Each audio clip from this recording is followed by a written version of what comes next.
রাহুল গান্ধীকে বিহার পুলিশের হয়রানি, হেনস্থা করা হয়েছে কংগ্রেস নেতা রাহুল গান্ধীকে।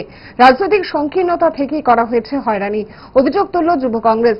আর সেই অভিযোগ তুলে রাজধানী শহরে দেখানো হলো বিক্ষোভ কর্মসূচি থেকে কুশপুত্তলিকা পোড়ানো হলো প্রধানমন্ত্রী ও বিহারের মুখ্যমন্ত্রীর। বিক্ষোভ কর্মসূচি থেকে ঠিক কি অভিযোগ যুব কংগ্রেসের শোনাবো।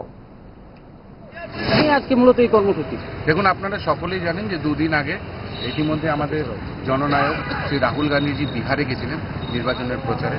কিন্তু আমরা দেখেছিলাম যে পূর্ব নির্ধারিতভাবে ওনাকে আমাদের আম্বেদকর হস্টেলে দলিত ছাত্রছাত্রীদের সঙ্গে দেখা করার একটি কর্মসূচি ছিল এবং ওদের সঙ্গে জেনারেল কথা বলার জন্য রাহুল গান্ধীজি যখন সেখানে যায় ওনাকে আটকানো হয়, ওনাকে গেট বন্ধ করে দেওয়া হয়, যাবার পথ বন্ধ করে দেওয়া হয়।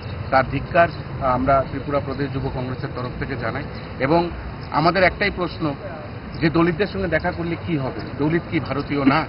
এবং উনি সবার জন্য লড়াই করছে এবং এটা পূর্ব নির্ধারিত ছিল যে উনি আম্বেদকর হস্টেলে যাবেন। এই নিম্নজনক এবং নগ্ন পুলিশ প্রশাসন এবং নীতিশ কুমারের যে রাজনীতির যে নোংরা ধারাবাহিকতা সেটা আমরা সেই দিনও দেখেছি এবং তার ধিক্কার জানাই।